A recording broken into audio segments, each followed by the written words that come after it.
북한이 서해에서 새로운 형태의 잠수함을 운용하고 있는 것으로 확인됐습니다.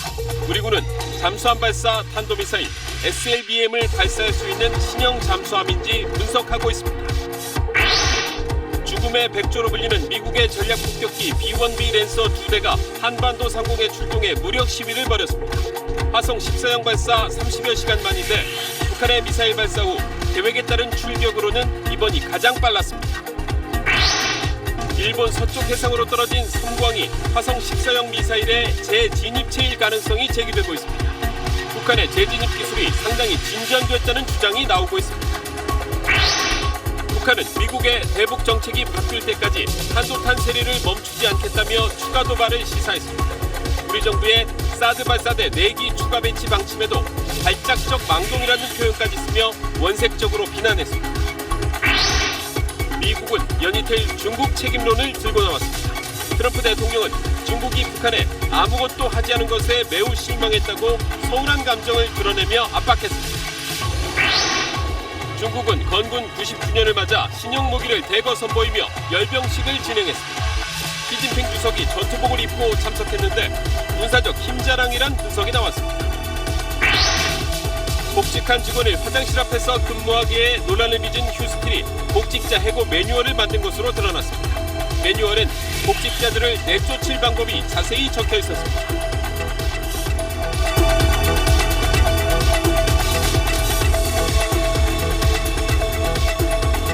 수소, 우주의 75%. 그 무한한 수소로 자동차를 달리게 하다. 현대자동차. 여러분 안녕하십니까? 북한 미사일 도발 대응책을 마련하고 있는 가운데 이번엔 서해에서 수상한 잠수함이 포착됐습니다. 북한의 기존 잠수함과는 형태가 다른 것으로 알려졌습니다. 이 때문에 SLBM, 즉 잠수함 발사 탄도미사일을 쏠 수 있는 신형 잠수함일 가능성이 제기됐습니다. 첫 소식 김수영 기자가 보도합니다. 북한이 최근 서해에서 정체불명의 잠수함을 지속적으로 기동하고 있는 것으로 파악됐습니다. 이 잠수함은 황해도 해주 해군기지에 정박했다가 기동하기를 반복하고 있다고 정부 관계자가 전했습니다. 지난해 말 처음 포착됐는데 올해 4월 한미 해군이 서해에서 연합훈련을 할 때는 NLL 국방한계선 근처까지 남하하기도 했습니다. 서해는 수심이 얕아 잠수함보다 크기가 작은 500톤급 이하 잠수정들이 주로 배치됐습니다.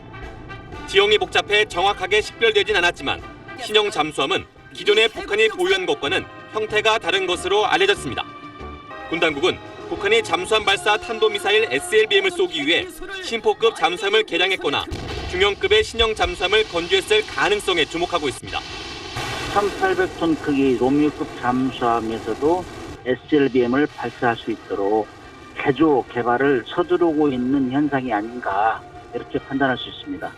최근 동해에서 로미오급 잠수함이 보름 이상 기동하고 심포급 잠수함도 미사일 발사와 관련된 동향이 포착되는 등 SLBM 도발 가능성이 커진 상황입니다. 서해에서도 신형 잠수함의 움직임이 확인되면서 군 당국은 미사일 추가 도발 동향을 주시하고 있습니다. SBS 김수영입니다. 미국의 전략 폭격기 B-1B 랜서, 일명 죽음의 백조가 오늘 다시 한반도로 날아와 무력 시위를 벌였습니다. 북한이 미사일을 쏘아 올린 지 30시간 만입니다. 전략 폭격기 출동에 담긴 의미를 이한석 기자가 설명하겠습니다.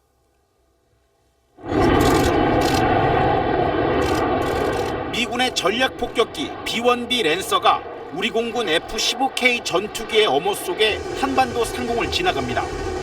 북한의 ICBM급 미사일 도발 30여 시간 만에 미군은 오늘 오전 괌 앤더슨 기지에서 B-1B 2대를 출동시켰습니다. B-1B는 괌을 떠난 지 2시간 만에 제주 남쪽 해상을 통해 진입한 뒤 동해와 경기 오산 공군기지를 거쳐 서해 덕적도 상공 쪽으로 빠져나갔습니다. B-1B는 전략 폭격기 중 가장 빠른 최대 속도 마 1.2로 최대 60톤의 폭탄을 적재해 융단 폭격할 수 있는 가공할 파괴력을 자랑합니다. 올 들어 세 번째인 이번 출격은 북한의 도발에 대응해 한미연합군이 계획을 세워 가장 빨리 출격한 것이라고 군은 설명했습니다. 한미 양국은 한반도의 전략 자산을 지속적으로 전개해 대북 압박을 강화할 계획입니다. 단호히 응징하고 대응하기 위해 한미 연합으로 지대지 미사일을 발사하였으며 전략 자산을 전개할 것이다. 송영무 국방부 장관은 오늘 서울 인근의 공군 패트리엇 포대를 방문해 우리 군의 영공 대비 태세를 점검했습니다. 송 장관은 패트리엇을 개량해 수도권 영공 방어 능력을 강화하고 독자적인 북핵 미사일 대응 체계를 빠른 시일 내에 구축하겠다고 밝혔습니다. SBS 이한석입니다. 북한 미사일 성능을 가늠해 볼 수 있는 중요한 단서가 발견됐습니다. 일본 NHK 방송 카메라에 포착된 섬광입니다. 낙하하는 이 섬광이 화성 14형 미사일의 재진입체가 맞다면 북한의 재진입 기술은 상당히 진전된 것이란 해석이 나왔습니다. 김태훈 기자가 보도합니다. 일본 홋카이도 서쪽 해상으로 섬광 하나가 거의 수직으로 낙하합니다. 촬영 시점은 어제 새벽 0시 28분쯤으로 북한의 화성 14형 발사 47분 뒤입니다. 북한이 발표한 화성 14형 비행 시간과 정확히 맞아떨어져 화성 14형의 재진입체로 추정됩니다. 고각 발사를 한 화성 14형 재진입체 추정 물체와 정상 각도로 쏜 러시아 ICBM 재진입체의 낙하 모습이 떨어지는 각도만 다를 뿐 비슷합니다. ICBM의 재진입체가 대기권을 지나서 해상에 떨어지는 것처럼 보이는데요. 폭발하지 않고 재진입체 형태가 유지가 되었기 때문에 큰 섬광이 보이는 겁니다.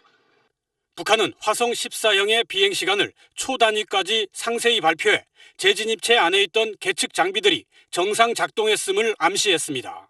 재진입체가 대기권을 통과할 때 발생하는 고열을 견뎌 안쪽이 멀쩡했다는 해석이 가능합니다. 재진입 시 높은 압력으로 표면이 깎여나가는 정도를 통제할 기술은 없다 해도 미국 본토를 타격하는 데는 지장이 없는 겁니다. 하지만 화염에 휩싸였다는 점에서 내부 손상을 일으키며 추락했을 가능성도 제기됩니다. 대기권 안에 들어와서 안정화돼서 날게 되면 사실 불꽃 그런 섬광이 보여서는 안 될 것 같습니다. 섬광이 계속 보였다 그러면 오히려 불에 타서 재진입을 제대로 못하고 들어오는. 군은 이 섬광의 실체와 의미를 밝히기 위해 분석에 착수했습니다. SBS 김태훈입니다. 우리 군은 이 화성 14형을 사거리 능력만 갖춘 ICBM급 탄도미사일로 평가하고 있습니다. 대기권으로 재진입하는 기술까지는 확보하지 못했다는 거죠. ICBM의 재진입 환경은 상승 속도가 마 21 이상일 때, 하강 속도는 마 24 이상일 때 조성되는데 화성 14형은 이만큼 속도가 나지 않습니다. 하지만 아직 속단하기 이른 측면도 물론 있습니다. 김웅수 기자가 보도합니다. 이번 화성 14형은 지난 4일 1차 발사 때보다 최고 고도가 900km 이상 더 올라갔습니다. 군 소식통은 그러나 이번에도 상승 하강 속도 모두 ICBM 판단 기준에 못 미쳤다고 밝혔습니다. 속도가 느리면 7, 8천도의 고온이 발생하는 실제 ICBM 재진입 환경에 못 미치기 때문에 여전히 사거리 기준만 충족한 ICBM급 미사일로 평가한다는 것입니다. 군 당국이 이렇게 판단할 수밖에 없는 건 현실적으로 확인할 수 있는 데이터가 속도밖에 없기 때문입니다. 그것을 확인할 수 있는 기술적 방법은 좀 제한되고요. 다만 이제 북한이 7, 8천도의 열에 견딜 수 있는 그러한 탄두부를 만들었다는 것을 보여주든지. 하지만 속도가 절대적인 기준은 아니라는 지적도 있습니다. ICBM은 탄도 무게나 추력에 따라서 속도를 조정할 수 있기 때문에 북한이 하강 속도를 24 이상 보여주지 못했다고 해서 재진입 기술을 확보하지 못했다고 단정할 수 없습니다. 물론 북한이 ICBM급 미사일을 정상 각도로 발사해 재진입 능력을 입증해 보이지 않는 한 정확한 판단은 어렵습니다. 그럼에도 홋카이도에서 관측된 섬광이 화성 14형의 재진입체가 맞다면 탄두가 대기권을 뚫고 지상까지 도달한 것인 만큼 사실상 ICBM 능력을 갖춘 걸로 봐야 한다는 평가도 나오고 있습니다. SBS 김웅수입니다. 이번엔 북한 반응 살펴보죠. 북한은 미국의 대북 정책이 바뀔 때까지 탄도탄 세례를 멈추지 않겠다고 주장했습니다. 또 다른 도발을 예고한 셈입니다. 보도 이세영 기자입니다. 북한의 입장을 대변하는 조선 총련 기관지인 조선신보는 미국이 잘못을 뉘우치고 전향적 행동을 할 때까지 탄도탄 세례를 멈추지 않겠다고 밝혔습니다. 그러면서 미국이 올바른 선택을 할 때까지 핵무력을 차근차근 보여주는 끈질긴 계획이 이미 실행되고 있다고 주장했습니다. 자신들의 핵 미사일 로드맵에 따라 추가 도발을 감행할 것임을 예고한 겁니다. 북한 외무성도 대변인 담화를 통해 미국의 군사적 모험과 초강도 제재 위협은 자신들의 핵무기 보유 명분만 더해주고 있다며 단호한 행동으로 대답할 것이라고 위협했습니다. 모두 미국을 겨냥한 위협이지만 뒤집어 보면 미국 측에 직접 대화를 요구한 것으로 볼 수 있습니다. 북한은 우리 정부의 사드 추가 배치 방침에 대해선 관변단체들을 동원해 강도 높은 비난을 쏟아냈습니다. 무분별한 반민족적 망동인가를 깨닫지 못하고 친미 굴종의 길로 계속 나아간다면 박근혜 이족적 패당과 같은 비참한 파멸을 면치 못하게 될 것이다. 북한 당국은 이와 동시에 내부적으로는 지난 1차 발사 때와 마찬가지로 주민들을 동원한 대대적인 선전에 나섰습니다. SBS 이세영입니다. 네, 북한 전문 안정식 기자가 오늘도 나와 있습니다. 자, 안 기자, 탄도탄세례 안 멈춘다는 거 보면 북한이 미사일 도발을 또 할 것 같다, 이렇게 예상할 수 있겠군요. 그렇습니다. 뭐 크고 작은 선물 보따리를 자주 보내주겠다. 네. 이게 이제 김정은 말이잖아요. 네. 앞으로도 계속 된다. 이렇게 봐야 될 것 같습니다. 자, 이런 상황에서 우리 정부가 할 수 있는 것이 마땅치 않아 보이는 게 사실인데 청와대는 오늘도 독자 제재를 또 언급하긴 했습니다. 예, 문 대통령이 어제 NSC에서 이 대북 독자 제재를 검토하라 이렇게 지시를 했는데 오늘 청와대 고위 관계자가 독자 제재를 할 방안이 없는 건 아니다라고 하면서 다시 한번 독자 제재를 언급을 했습니다. 네. 물론 우리 정부가 지금까지 제재와 대화를 병행한다 이런 입장을 계속 밝혀오지 않았습니까?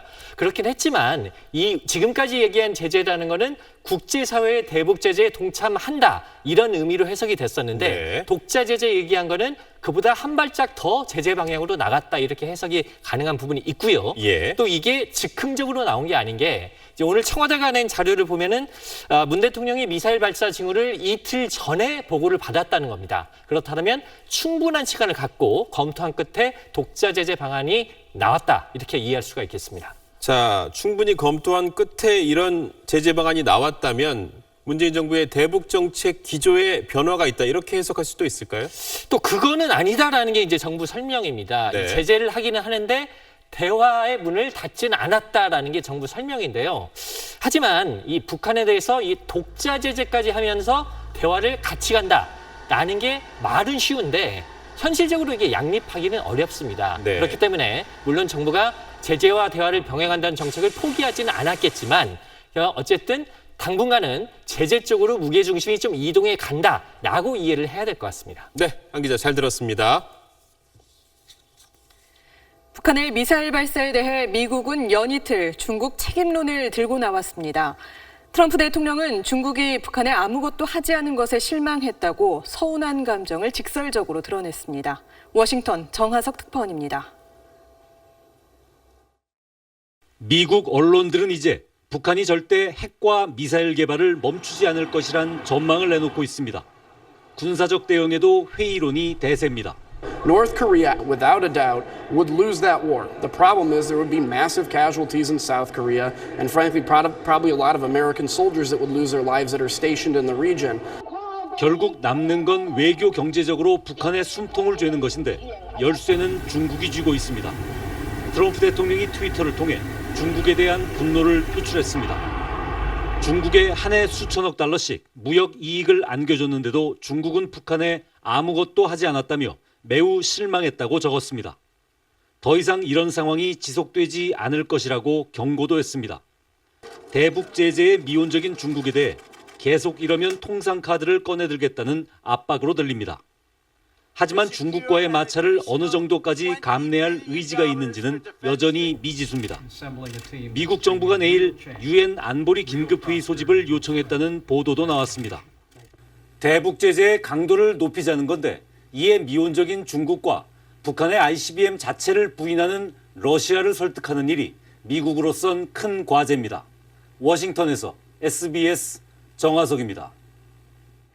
중국은 오늘 건군 90주년을 맞아서 최신 무기를 대거 선보이며 열병식을 진행했습니다. 시진핑 주석도 전투복을 입고 참석했는데 군사적 힘자랑이란 분석이 나왔습니다. 베이징 정성엽 특파원이 보도합니다. 아시아 최대 군사훈련장에 집결한 12,000명의 인민해방군이 시진핑 주석 앞에 도열했습니다. 전투복을 입고 참석한 시 주석은 실전 분위기를 물씬 풍깁니다.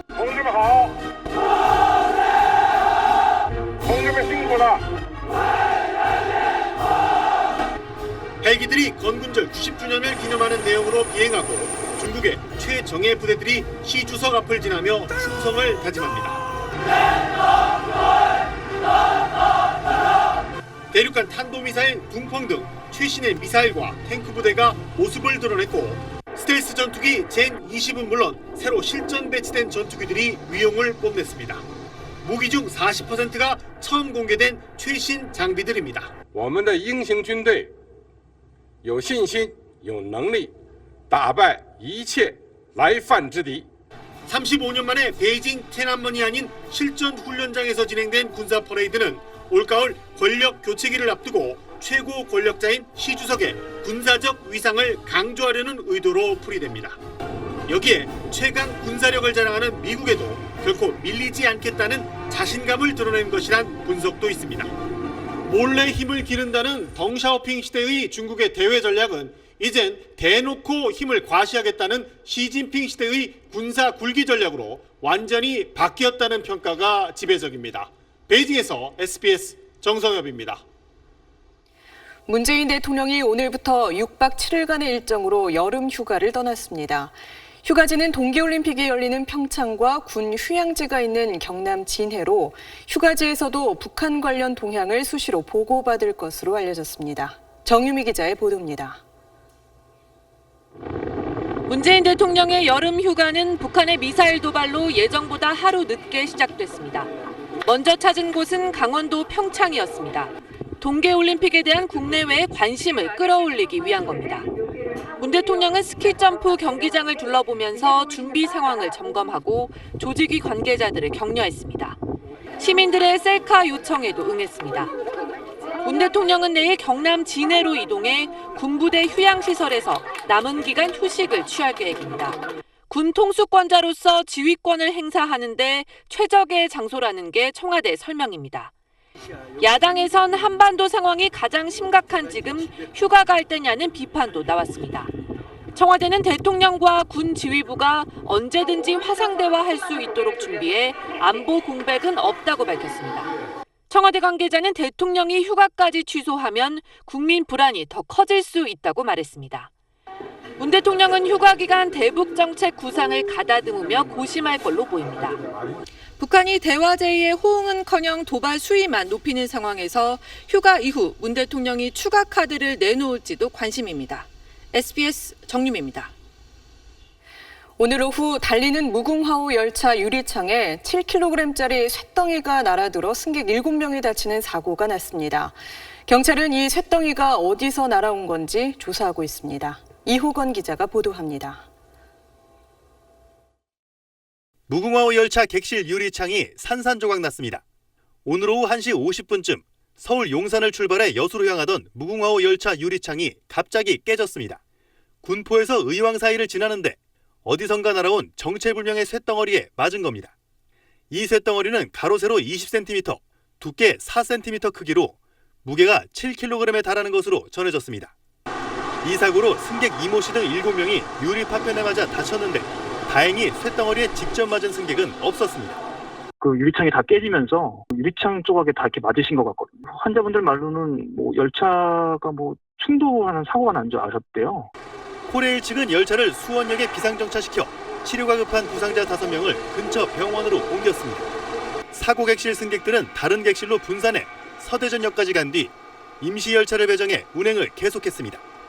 육교 같은 데서 떨어뜨리지 않은 이상, 그거 아니면 건물 높은데 건축 공사한다든지 그런 데서 떨어지면서 열차를 타게 들어온다든지 그 정도지 사람이 측면에서 던져서 들어올 정도는 아닌 것 같아요. 국토교통부 철도특별사법경찰대는 이 쇳덩어리의 정체와 날아온 경위를 조사하고 있습니다. SBS 이호건입니다. 아르바이트생 혼자 근무하는 PC방만 골라 사장의 친구라고 속이고 돈을 꿔 달아난 30대가 경찰에 붙잡혔습니다. 휴일 사건 사고 소식 박현석 기자입니다. 지난 2일 새벽 2시 대구 북구의 한 PC방에서 모자를 눌러 쓴 남성이 카운터로 다가오더니 손짓까지 하며 무언가를 열심히 설명합니다. 잠시 뒤 이 남성은 카운터에 보관 중이던 현금 40만 원가량을 챙겨 떠났습니다. 자신이 근처 술집 주인으로 사장과 잘 아는 사이인데 얘기가 이미 돼 있으니 돈을 빌려달란 것이었습니다. 혼자 일하던 아르바이트생이 사장에게 확인 전화를 걸기 애매한 새벽 시간대를 주로 노렸습니다. 이거 다 달라고 하더라고요. 그냥 10,000원짜리 다 달라고. 너무 장난이 진짜 사장님 뒤인 줄 알았어요. 최근 경찰에 붙잡힌 피의자 37살 임모 씨는 지난 석 달 동안 전국 각지를 돌며 42곳에서 이런 수법으로 약 1,600만 원을 챙겨 달아난 것으로 조사됐습니다. 오늘 새벽 6시 반쯤 인천 강화군 성모도 선착장 인근에서 목함질에 한 발이 발견됐습니다. 북한제로 추정되는 이 목함질에는 뚜껑이 닫힌 온전한 상태였습니다. 앞서 지난 13일에는 강화군 교동대교 인근 바닷가에서, 지난 27일에는 강화군 아차도에서 각각 목함질에 한 발이 나왔습니다. 군 관계자는 최근 집중호우로 북한에서 떠내려온 목함지뢰가 잇따라 발견되고 있다며 폭발 위험이 있는 만큼 발견 즉시 가까운 군부대나 경찰서로 신고해달라고 당부했습니다. SBS 박현석입니다.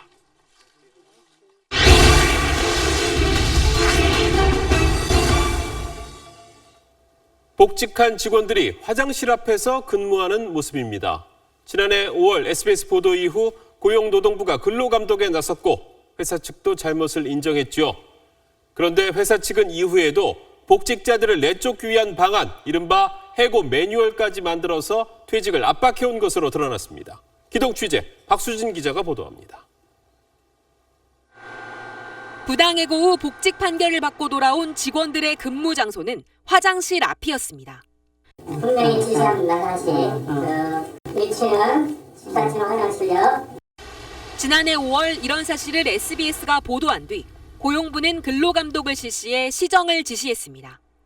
회사 측도 잘못을 인정했지만 말뿐이었습니다. 휴스틸이 지난해 5월 복직자 관리 방안으로 작성한 내부 문건입니다. 복직자의 이름과 이들을 내쫓을 방법이 자세히 적혀 있습니다. 꼬투리를 잡아 징계하고 해고하거나 고강도 업무를 맡겨 스스로 그만두도록 하자는 내용입니다. 회사 측은 실제로 이 방안 그대로 행동에 나섰습니다. 양모 부장에 대해선 지방공장으로 발령낸 후 직위를 해제하고 전산정보 유출을 빌미로 해고하는 시나리오인데 실제 유사한 과정이 진행됐습니다. 정당한 그 사유를 밝혀라. 그럼 내가 수긍하고 거기 하겠다 했더니 지금 6개월째 됐습니다. 한 번도 저를 조사하지 않았고요. 다른 관련 직원들도 고강도 업무를 반복적으로 지시받았는데 자발적 퇴직을 유도하겠다는 매뉴얼 내용 그대로입니다. 그러니까 전혀 업무랑 저 상관이 없는 부서로 일단은 발령받았고 할 수 있는 일이 없지 않냐. 공장장한테 그렇게 얘기를 했더니 너는 페이퍼 업무만 하면 돼. 회사 측은 실무진 차원에서 만든 것일 뿐 공식 문건이 아니라고 밝혔습니다. 얘네도 공식적으로 정리된 문건 아니에요. 회사 공장을 만들었다가 자기 한 그 문건을 가지고 고용노동부는 복직자 관리 방안의 존재를 알고도 권한이 없다는 이유로 조사하지 않았습니다. 현행 근로기준법에서는 이제 부당노동행위라고 하면 노동조합 활동을 이유로 한 불이익 처우에 대해서는 규정이 있는데 직장 내 따돌리기 또는 불법 퇴출 프로그램 이에 대해서는 그 일반적인 민사상 책임만 부과될 뿐이지 어떤 특별한 규정이 없습니다. 선진국에선 부당한 회사 처사에 대해선 근로자가 손해배상을 청구하는 징벌적 손해배상제가 있지만 국내에선 이런 보호 장치가 미흡합니다. SBS 박수진입니다.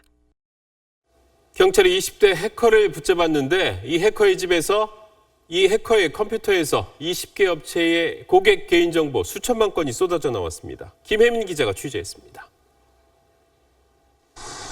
서울 여의도에 있는 투자 선물 회사입니다. 이 회사에서 2013년부터 지난해까지 보관하고 있던 30여만 명의 정보가 해킹당했습니다. 우리 아버님이 돌아가셨는데 금기간에 금융거래 내역 좀 조회해달라. 이렇게 신청을 하거든요. 이런 식으로. 그걸로 이제 저희가 이제 그러면 그 해당되는 사람들 데이터를 받아가지고 조회를 해서 보내주는데 그 파일이 이제 취득된 거예요. 해킹된 자료엔 이름, 주소, 휴대전화 번호는 물론 주민등록번호, 메일 주소까지 있었습니다. 경찰이 최근 인터넷을 통해 개인정보를 팔려던 20대 송모 씨를 붙잡아 구속했는데 송 씨 컴퓨터에 이런 정보가 보관돼 있었습니다. 뿐만 아니라 학술 논문 검색 사이트 등 20개 업체 최대 3천만 건의 개인정보를 빼돌린 것으로 경찰은 추정했습니다. 중국인이라든지 이렇게 고용을 해서 해킹을 한 것도 있고, 그다음에 다른 사람이 해킹한 것을 자기가 이렇게 구입한 것도 있고. 특히 일부 업체에선 수개월만 보관할 수 있는 정보를 계속 갖고 있다가 해킹당한 정황까지 드러났습니다. 제가 2015년도 12월 달에 조회를 했고 지금 거의 2년이 다 돼가는 시점에 인해서 개인정보 유출이 됐다라고 문자가 오는 것도 이해가 안 가는 거죠. 경찰은 아직 수사 초기 단계라며 유출 경위를 캐고 있다고 밝혔습니다. SBS 김혜민입니다. 7월 말 휴가 시즌도 이제 절정을 맞았습니다. 멀리 해수욕장이나 시원한 계곡 찾아가면 더 좋겠지만 도심에서도 얼마든지 여름 축제를 즐길 수 있습니다. 오늘 피서표정 김관진 기자가 영상에 담아왔습니다. 진회색 머드가 가득 담긴 진흙탕 속에서 꼬리잡기 놀이가 한창입니다. 온몸을 진흙범벅으로 만들면서도 오히려 즐겁습니다. 미끄럼틀을 타고 내려와 머드풀에 빠지는 순간 더위는 날아가고 피부는 윤기를 더합니다. 바로 옆 해수욕장에서 푸른 파도에 몸을 맡기는 피서객도 많습니다. 무더위에 지친 아이들에겐 시원한 계곡이 최고입니다. 계곡물에 뛰어들고 튜브에 몸을 맡기는 아이들에게 불쾌지수는 남의 얘기입니다. 물 위에 캠핑 의자에 앉아 흐르는 물 속에 발을 담그는가 하면 천막 그늘 밑에 옹기종기 모여 수다 산매경에 빠지는 등 저마다의 방법으로 더위를 쫓습니다. 서울 도심 한복판에선 물총 축제가 열렸습니다. DJ의 흥겨운 음악에 맞춰 저마다 준비한 물총을 허공에 쏘아대며 흥을 돋웁니다. 참가자들끼리 치열한 물총 싸움을 벌이기도 합니다. 더위를 피해 휴가를 떠나진 못했지만 무더위를 씻기에 부족하지 않습니다. 여기 와가지고 물 맞고 애들이랑 같이 놀고 하니까 되게 너무 즐겁고 좋은 것 같아요. 되게 오늘 신나고 좋아요. 비치 파라솔로 빼곡한 부산 해운대 해수욕장. 대표적인 피서지답게 해수욕객으로 빈자리를 찾을 수 없습니다.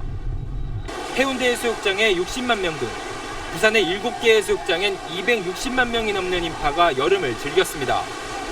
전국의 고속도로는 피서 차량이 몰리면서 하루 종일 정체에 시달렸고 인천공항에는 오늘 하루 개항일에 가장 많은 10만 9천여 명이 여행길에 올랐습니다.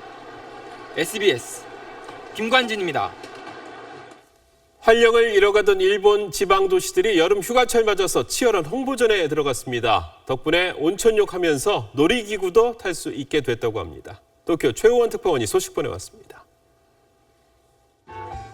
수건만 걸친 사람들이 온천물이 담긴 롤러코스터에 올라탔습니다. 롤러코스터가 지나가자 따뜻한 온천물이 아래로 쏟아집니다. 일본 베푸시의 가상 홍보 영상인데 시장은 파격적인 공약을 내걸었습니다. この動画が100万再生を達成いたしましたら遊園地実現いたします。 지난해 말 동영상은 조회수 100만 회를 돌파했고 베푸시는 실제로 온천욕 놀이공원을 개장했습니다. 롤러코스터에는 온천물 대신 온천물로 만든 거품을 쏟아부었습니다.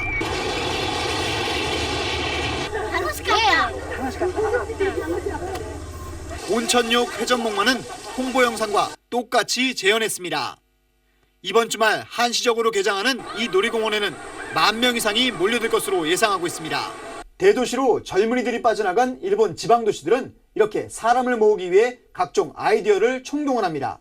하지만 실패 사례도 적지 않습니다. 카나가와현은 지역 특산물인 양식장어를 수영장한 소녀로 표현했다가 거센 비난을 받았습니다. 그래도 각 지방의 홍보 경쟁 덕분에 일본 국내 관광시장 규모는 우리의 8배 수준인 210조 원을 넘었습니다. 도쿄에서 SBS 최우원입니다. 청와대가 통상교섭본부장으로 김현종 외국어대 교수를 임명했습니다. 10년 전 참여정부 시절 한미 FTA 협상 타결을 이끌었던 인물로 이런 경험이 인선의 배경으로 보입니다. 이강 기자가 보도합니다.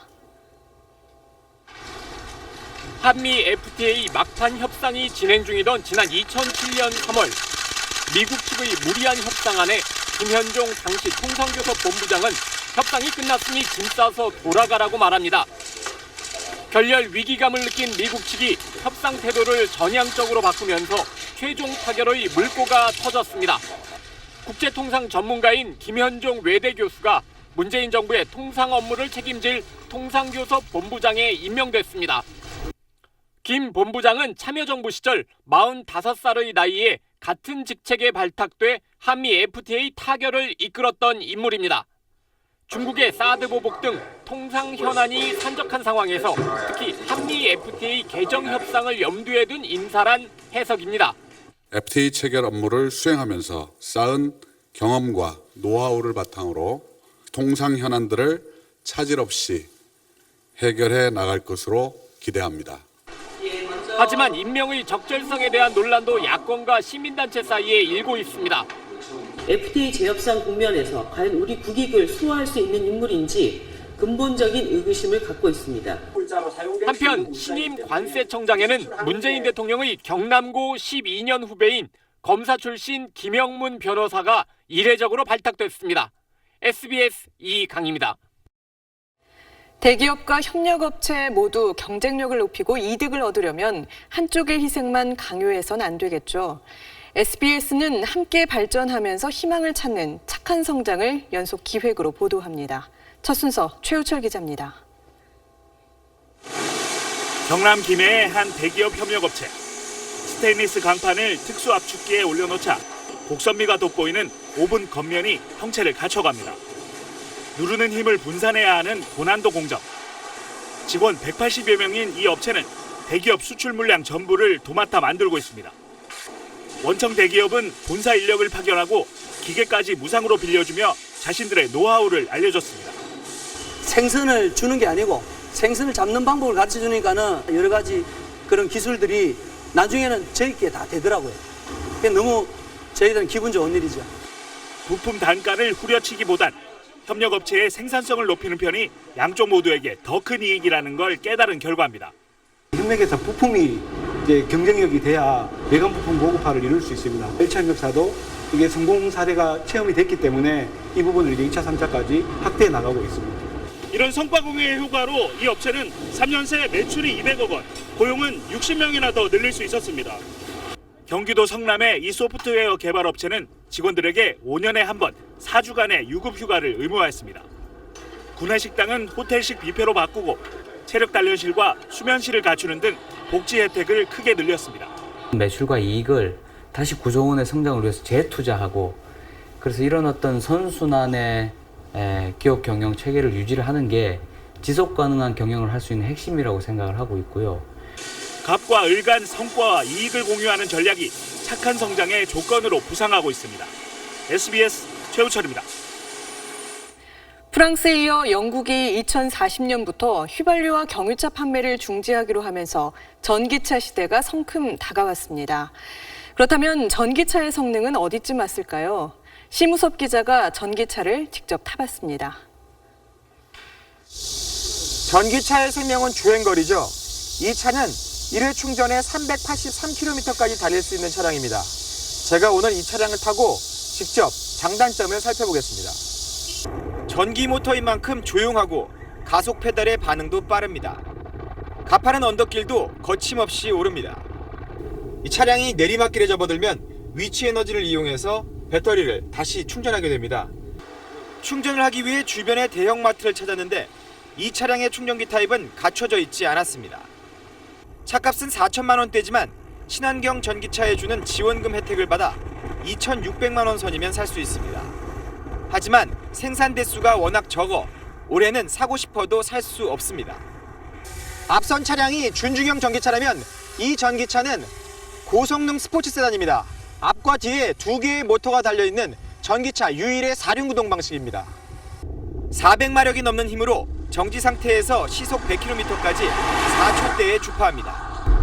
순식간에 온몸이 시트에 파묻힙니다. 한 번 충전에 378km를 달릴 수 있지만 역시 10시간 가까운 충전 시간이 문제입니다. 1시간에 충전할 수 있는 급속 충전소는 전국에 7곳밖에 없어 일반 충전소를 찾아가면 한참을 기다릴 수밖에 없습니다. 1억 원 전후에 비싼 가격도 큰 부담입니다. 국내 브랜드와 해외 브랜드 모두 아마 다양한 전기차들을 내놓을 것으로 예상이 되고요. 10시간 이상 충전 시간이 소요되던 차들에 대한 제한도 폐지했기 때문에 퍼스트카로 전기차를 사용할 수 있는 시대가 왔다고 볼 수 있습니다. 늘어나는 주행거리, 충전시설의 확충 속도로 볼 때 전기차가 도로의 주인공이 되는 건 시간 문제로 보입니다. SBS 심우섭입니다.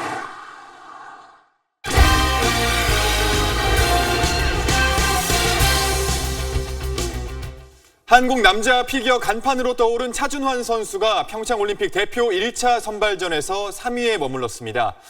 부상 여파로 장기인 고난도 점프에서 실수를 전발했습니다. 서대원 기자입니다. 프리스케이팅 연기에 나선 차준환은 새로운 4회전 점프 쿼드러플 토룹을 무난히 성공하며 순조롭게 출발했습니다. 그런데 곧이어 또 다른 4회전 점프 쿼드러플 살코를 뛰다 어제에 이어 또 넘어졌습니다. 지난 시즌부터 구사해온 주무기에서 또 실수를 범한 차준환은 이후 급격하게 흔들렸습니다.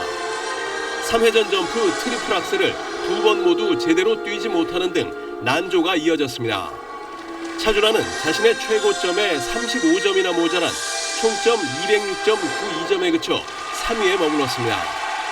차준환은 지난 시즌부터 계속 오른쪽 발목과 골반이 좋지 않았는데 최근 스케이트화가 잘 맞지 않는 문제까지 겹치면서 상태가 악화된 것으로 확인됐습니다. 차준환은 경기를 마친 뒤 급히 치료를 받느라 시상식에도 참석하지 못했습니다. 평창올림픽 대표 1명은 총 3차례 선발전에서 가려지는데 1차 선발전 부진으로 차준환은 적지 않은 부담을 안게 됐습니다. 자신의 최고점을 경신하며 1위에 오른 이준형이 평창올림픽 출전 티켓이 걸린 오는 9월 네베론 트로피에 대표로 출전하게 됐습니다. 좀 예상도 못했는데 지금 이런 결과가 나와서 저도 조금 놀랍습니다. 꼭 열심히 해서 티켓 따올 수 있도록 하겠습니다. 여자 싱글에서는 올해 삿포로 동계아시안게임 금메달리스트인 최다빈이 1위를 차지했습니다. SBS 서대원입니다. 평창올림픽에서 우리의 메달 바친 쇼트트랙 대표팀이 금빛 담금질을 위해서 3주 동안 캐나다로 전지훈련을 떠났습니다.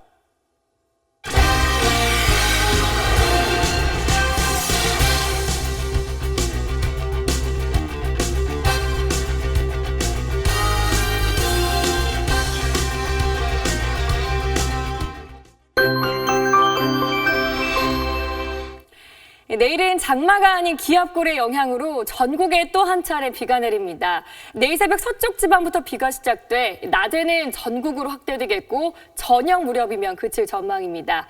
예상 강수량은 중부와 전북, 경북지방 10에서 최고 60mm, 전남과 경남지방 5에서 20mm가량이 되겠고 이번에도 지역별로 강우량의 차이가 큰 가운데 벼락과 돌풍을 동반하면서 시간당 20mm 이상의 강한 비가 쏟아지는 곳도 있겠습니다.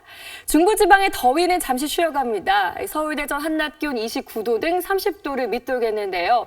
반면 폭염특보가 이어지고 있는 제주와 전남 지방은 내리는 비의 양이 적어서 폭염을 달래주기는 어렵겠습니다. 내일 아침까지 서해안과 중부 내륙 지역에선 안개가 무척 짙겠습니다. 제주 해안과 경남 해안에선 당분간 너울성 파도를 주의하셔야겠습니다. 화요일부터는 찜통더위만 한껏 더 기승을 부리겠습니다. 날씨였습니다. 국방부가 군 복무 중에 다친 병사에 대한 장애 보상금을 1억 1천만 원까지 올리기로 했습니다. 지금은 최대로 받아야 겨우 1,600만 원입니다. 신무기 도입할 때마다 많게는 조 단위 돈을 쓰면서 정작 다친 병사들에겐 너무 무심했다는 생각이 듭니다. 뉴스 마치겠습니다. 고맙습니다.